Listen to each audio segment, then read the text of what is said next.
Siempre hay que escoger el camino con corazón para estar lo mejor posible, quizá para poder reír todo el tiempo. No habiendo nada más importante que cualquier otra cosa, el guerrero escoge cualquier situación y la ejecuta como si le importase. Su locura controlada le hace decir que concede importancia. La locura controlada hace que el guerrero no se ate a nada.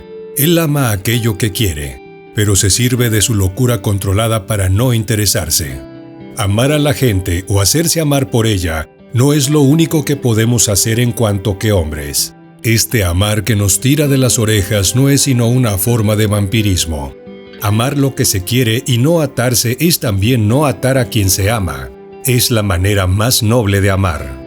El guerrero puede dar curso libre a sus sentimientos a condición de que no crea, es decir, que no se ate. Sus sentimientos son una locura controlada, deseo sin deseo, y él pasa a otra cosa sin dejar la menor huella.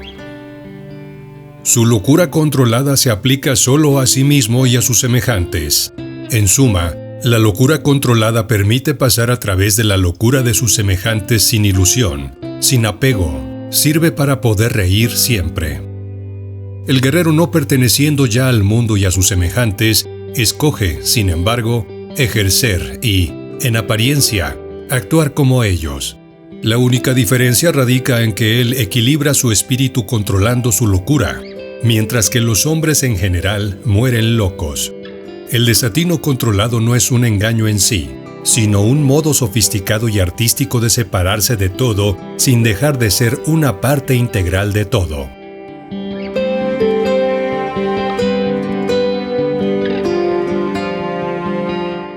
Una característica fundamental del funcionamiento del primer anillo de poder es que puede ser bloqueado por efecto de realizar las acciones no funcionales ajenas a la descripción, conocidas como no hacer. La descripción ordinaria del mundo nos compele a comportarnos siempre en los términos que ella señala. Por lo tanto, todas nuestras acciones emanan de la descripción y a su vez la revalidan. A estas acciones se les conoce como hacer, y en combinación con la descripción que las sustentan, constituyen un sistema que se retroalimenta a sí mismo. Cualquier tipo de acción que no sea congruente con la descripción del mundo o de sí mismo, constituye el no hacer de la persona.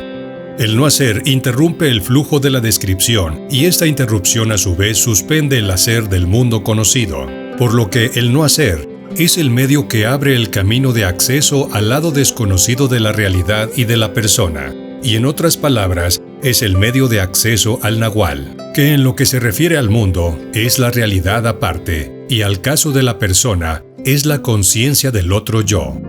Como el no hacer se practica desde el lado derecho de la conciencia, pero tiene la facultad de llevarnos a facetas del lado izquierdo, su práctica sistemática va creando puntos de contacto entre ambos lados, que poco a poco pueden acercarnos a la integración de ambos mundos de conciencia, en una resultante que se conoce como la totalidad de uno mismo. El conocimiento es mucho más de lo que solemos creer. Hay mundos nuevos al alcance de la mano. Nos introducimos en ellos mediante una percepción diferente, mediante el ver. Para ver necesitamos acabar con la traba de nuestra importancia personal. Acabamos con nuestra importancia personal si paramos el mundo mediante la detención del diálogo interno. Detenemos nuestro diálogo interno mediante la técnica del no hacer, que es realizada por el cuerpo, no por la razón. El secreto no está en lo que hacemos, sino en lo que no hacemos, en hacer el no hacer, estado de flujo más allá de las limitaciones racionales. Para ello debemos practicar el abandono, la frialdad y la audacia. Los no haceres del yo personal son los siguientes: borrar la historia personal, perder la importancia de ti mismo, romper las rutinas que fijan las continuidades de nuestras descripciones. Los no haceres permiten que el cuerpo junte poder. Al acabar con nuestra importancia personal, liberamos gran cantidad de energía que nuestro cuerpo recanaliza. Los nuevos videntes llaman impecabilidad a esta recanalización de energía. Mediante los no haceres del yo, nos ponemos a disposición del espíritu mediante el puro entendimiento que aparece cuando rompemos nuestras predisposiciones perceptuales.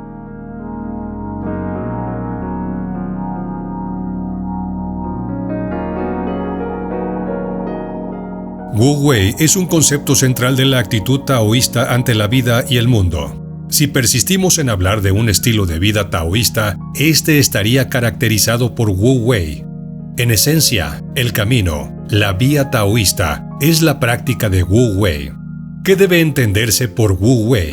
Las muy variadas interpretaciones que ha suscitado la conjunción de estos dos caracteres han llevado a significaciones equívocas. Expongamos primero cuáles han sido sus diferentes traducciones. No acción, no obrar, no interferencia, no esfuerzo, no aserción. Paradójicamente, la más difundida de ellas, no acción, es la que más se aparta de su significado pleno. Todas las versiones autorizadas del Tao Te Ching contienen advertencias sobre las interpretaciones equívocas. A modo ilustrativo, veamos lo expresado por François Julien en el prólogo a la traducción del Tao Te Ching efectuada por Annie Helen Suárez, publicada bajo el título Libro del Curso y de la Virtud. Si hay un tema que parece caracterizar este libro es la no acción o Wu Wei, pero hay que cuidarse de entenderla equivocadamente, como a menudo se ha hecho, de leerla como un desentendimiento respecto al mundo, una renuncia quietista, en definitiva, como un llamamiento a la pasividad. La fórmula debe leerse en su versión completa, no hacer nada, pero que nada quede sin hacerse. También se podría traducir de modo que nada quede sin hacerse. Si uno se guarda de actuar efectivamente, no es porque se desinterese del mundo, pero actuar siempre es forzado. Más vale dejar que las cosas vengan naturalmente por sí mismas, sin cargarlas con el peso de nuestros proyectos, con lo arbitrario de nuestras voluntades. Si el sabio se guarda de actuar, es para dejar acontecer y, por tanto, lograr con más facilidad, para dejar que la viabilidad de las cosas obre por sí misma o, dicho de otro modo, para dejar a la inmanencia de la vía la capacidad de obrar. Sabe que cualquier solución forzada está condenada desde el principio, puesto que suscitará reacciones adversas y, queriendo imponer nuestro plan al mundo, no dejamos de desgastarnos. Toda acción es agotadora y de poco efecto. Más vale adaptarse al curso del mundo como el agua, que, al seguir la pendiente, no deja de avanzar. Al ahorrar nuestra vitalidad, la sabiduría también se revela como la mejor estrategia. Basta con ayudar a la evolución natural de todos los seres. Dicho de otro modo, cualquier situación implica un desarrollo, un proceso está en curso, y basta favorecerlo para dejarse llevar por él. Y en igual forma se manifiesta John Blofeld en Taoísmo, la búsqueda de la inmortalidad, Wu Wei, principio cardinal de los taoístas. Significa literalmente no acción, pero no en el sentido de quedarse sentado todo el día como un tronco muerto o un bloque de piedra, sino en el de evitar la acción que no sea espontánea, en el actuar de lleno y con destreza, pero solo y de acuerdo con la necesidad presente, siendo vivaz cuando se requiere, pero nunca forzado y tenso, huyendo de la acción artificiosa calculada y de toda actividad que arranque de un motivo de provecho interesado. Queda claro entonces, en palabras de J.C. Cooper, que Wu Wei no es el cese de toda acción, sino el cese de la acción motivada. Es el cese de la acción inducida por los deseos y por el apego del reino de la ilusión de los sentidos. Todo esto puede parecer imposible de realización concreta en un mundo en que se han desquiciado las relaciones del hombre con la naturaleza y de los hombres entre sí. Pero la vía del Wu Wei no es un camino social o políticamente ineficaz. Su eficacia puede que sea eclipsada por el sentimiento de soberbia que alimenta la modernidad.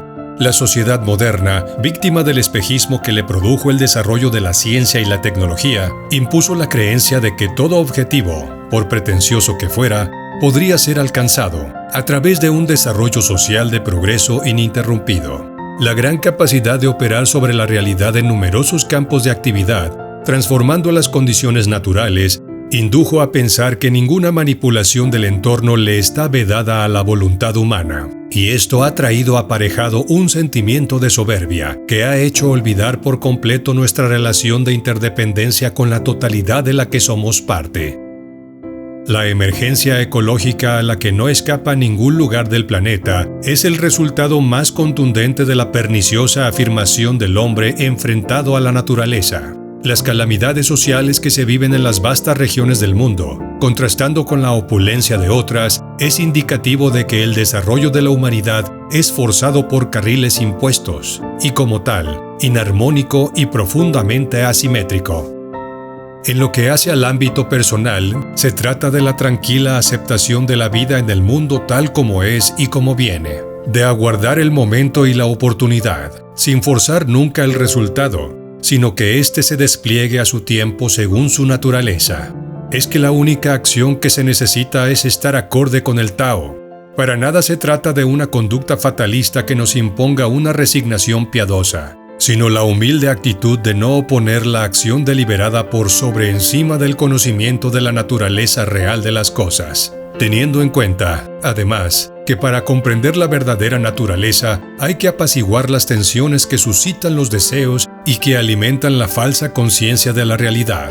Ling Yutang lo ha sintetizado en estos términos. Es el secreto de dominar las circunstancias sin afirmación de uno mismo contra ellas. Seguramente podrás pensar que con semejante actitud, nada de lo que hoy nos ofrece el mundo se podría haber logrado, y que de habernos atenido al dictado del Wu Wei, hubiésemos superado escasamente el mundo de extrema necesidad en que vivieron generaciones anteriores. Esta presunción surge de creer que la base de todo progreso es el esfuerzo, el desafío, la confrontación de la civilización oponiéndose y venciendo a la naturaleza. De más está decir que en la visión taoísta del hombre jamás podrá ir más allá de donde la naturaleza se lo permite, y si registra progresos en términos de bienestar es porque ha sabido armonizar su actividad con las oportunidades que la totalidad pone a su disposición, de la misma forma que también aporta con su acción al acontecimiento de futuras catástrofes cuando se deja conducir por intereses mezquinos o delirios de grandeza. Las discrepancias entre taoístas y voluntaristas encierran también una distinta valoración de lo que es la felicidad. Y en este punto, cedemos la palabra a uno de los más brillantes ascetas cristianos contemporáneos que nos ha ayudado a los occidentales a comprender la esencia del camino.